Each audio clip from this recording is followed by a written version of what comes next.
Une reconversion à tout le moins réussie. Des mathématiques à la peinture. À domicile, dans sa tenue d'atelier qui rappelle son continent d'origine, la franco-béninoise Claudine Dan s'exerce à sa nouvelle passion, la peinture. J'ai enseigné pendant 20 ans les mathématiques en lycée et collège. D'abord en région parisienne, puis je suis arrivée dans la région de Franche-Comté, à Besançon, passant par Belfort d'abord. Et après 20 ans d'enseignement, j'ai voulu écrire des bandes dessinées, des mathématiques en bande dessinée pour les élèves. Même lorsque j'enseignais les mathématiques, j'exprimais de la même façon ma passion. Ce que je ne savais pas, c'était ce don ou ce talent que j'avais pour la peinture. Donc quand je l'ai découvert, je l'ai exercé de la même façon que j'exerçais lorsque j'étais professeur de mathématiques dans mes classes d'adolescents. Sortie d'une période de maladie, Claudine s'est inscrite à l'Institut des Beaux-Arts de Besançon il y a 1 an pour y suivre des cours de dessin. Son premier tableau est récent, une aquarelle en avril 2016. Depuis, plus de 150 tableaux ont suivi. L'artiste allie technique gestuelle et utilisation classique des pinceaux pour donner forme à ses œuvres. Le réflexe pédagogique toujours présent, l'ex-enseignante de mathématiques a les mots pour expliquer le choix des matériaux utilisés et sa technique de peinture. Alors, je peins sur de la toile qui n'est pas commercialisée dans les magasins. C'est une toile, c'est la toile des grands peintres. En fait, cette toile, c'est celle qu'on trouve dans les musées. Donc, ce sont ces peintures sur cette toile qui prennent de la valeur dans le temps. Parce que la toile ne bouge pas. Avec l'avantage que lorsqu'on veut les envoyer à l'exportation, on les roule, tout simplement. Et puis, elles voyagent sans problème. Je vais montrer la technique gestuelle, c'est-à-dire que c'est tout le corps qui peint. Et en fait, ce sont des jets à vif qui partent, qui doivent être maîtrisés.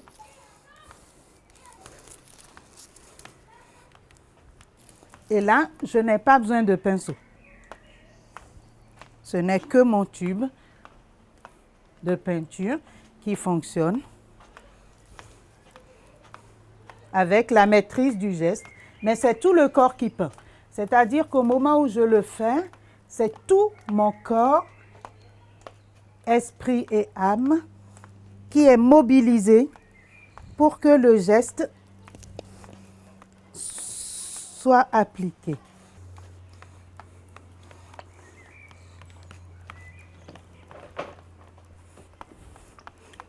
D'ailleurs, à un moment donné, il y a une accélération qui n'est pas commandée par moi, mais que je ressens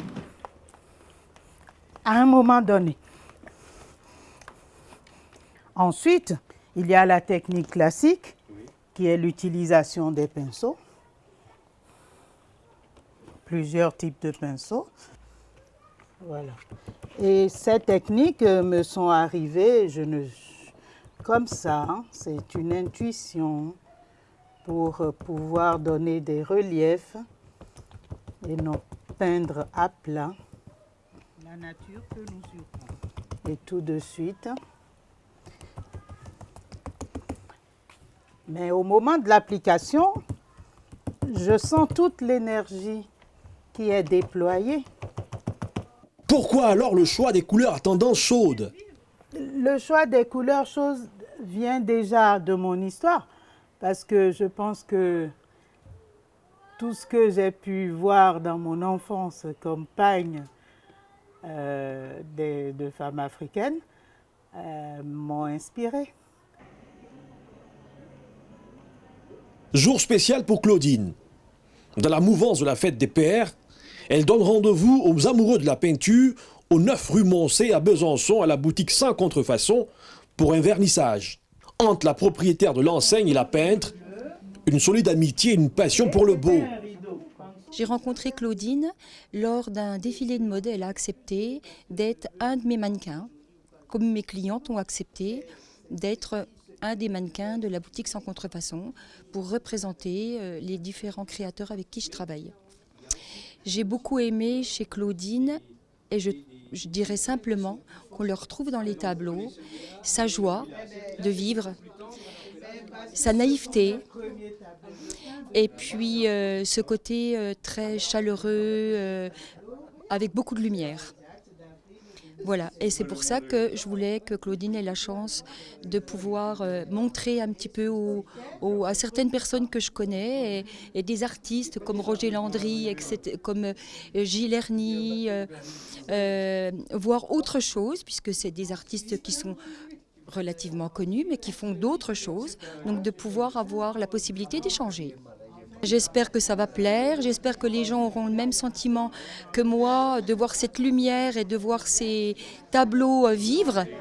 Et j'espère qu'elle va vendre ces tableaux. Sentiment d'émerveillement et de satisfaction à la fin du vernissage. Que j'ai rencontré Claudine depuis peu qui m'a gentiment invitée à son vernissage. Donc je suis venue pour découvrir. J'ai été surprise. Surprise parce qu'en fait, elle a différents styles en fait. Voilà, c'est ce qui m'a surprise dans un premier temps. Moi j'aime bien peindre aussi, mais je trouve qu'elle est spontanée dans sa peinture et elle sait expliquer ce qu'elle fait. Et on sent bien qu'elle est animée par ce qu'elle fait. Donc c'est un réel plaisir pour elle de peindre. Et c'est ce qui me touche essentiellement. Cette dame a beaucoup de violence en elle. Elle a une puissance rare pour une femme, mais elle retrouve la symbolique naturelle. C'est-à-dire ce qui est pour la fête des mères, il y a le sang, mais le sang lumineux, beau, le sang qui donne la vie, voilà, qui est avec de la lumière comme par hasard. La lumière nous apparaît par là. Et il y a une goutte de bleu parce que justement quand on vit dans le corps de sa mère, on voit tout en bleu. J'aime pas cataloguer les gens dans les styles, mais ce que son travail m'inspire, me fait penser, c'est aux toiles, aux tableaux qui sont faits par les Australiens. Et c'est non pas une peinture figurative au sens propre du terme, mais on la comprend parce qu'elle doit se regarder, elle doit se regarder de haut. Hein. Ça correspond à une peinture très symbolique. Sa peinture est jeune, quel conseil pourriez-vous lui donner en tant qu'expérimenté ? Travailler, puis travailler, encore travailler, c'est tout. Il n'y a pas de mystère. Une impression très positive. C'est vrai qu'aujourd'hui, Claudine Dan, on voit qu'elle évolue, qu'elle est le fait d'être accueillie dans ce lieu aujourd'hui montre bien la reconnaissance du travail qu'elle réalise. Et je ne peux qu'en être fière. La qualité des tableaux, j'avoue que c'est quand même assez impressionnant quand on sait que ça ne fait pas aussi longtemps en fait qu'elle exerce en tant qu'artiste peintre. On ne peut être qu'impressionné. La qualité des tableaux, les toiles, magnifique, vraiment. C'est déjà une femme d'origine africaine, byzantine, et qui effectivement, là du point de vue de la diversité, est un modèle. J'espère qu'elle saura inspirer d'autres qui pourront aussi se lancer donc sur cette voie. Parce qu'aujourd'hui, c'est vrai que la culture, l'art, c'est aussi des vecteurs en matière de promotion de la diversité. C'est une expression différente. Et de ce point de vue-là, je ne peux que m'en réjouir. Le fait qu'elle ait participé aussi, Claudine, au forum, au dernier forum de la diversité, démontre bien, là aussi, notre volonté de montrer qu'à travers l'art, on peut communiquer aussi et faire évoluer les mentalités en matière justement donc, de diversité. Et comme je vous le disais, je suis vraiment ravie à la fois de voir cette évolution cette femme qui vraiment là montre son talent. Elle démontre vraiment un talent. Je me dis, mais quelle chance de la voir. Les tableaux de l'artiste sont déjà exposés dans des centres de soins et des maisons de retraite, mais aussi en Éthiopie et à l'île de la Réunion. À la rentrée, 6 toiles feront partie du décor de l'émission Théo Café sur France 2. Dans sa tête, l'artiste bouillonne de projets. J'ai un volet sur l'ambassade du Togo, où il y a une salle qui vient d'être ouverte pour les artistes togolais et leurs amis. Et j'ai été invitée en son temps, donc ça se passera en région parisienne à l'ambassade du Togo. Actuellement où nous parlons, j'ai des tableaux qui sont sur un bateau qui est parti de Marseille pour le Bénin. Donc dans un mois, j'aurai sur place au Bénin une valise de toiles qui vont arriver et qui seront exposées dans une des grandes galeries du Bénin dont le nom sera connu ultérieurement. Pour Claudine, le ton est donné. Le chemin est encore long pour faire ses classes, mais le rayonnement des couleurs dans les cœurs est un gage de reconnaissance artistique.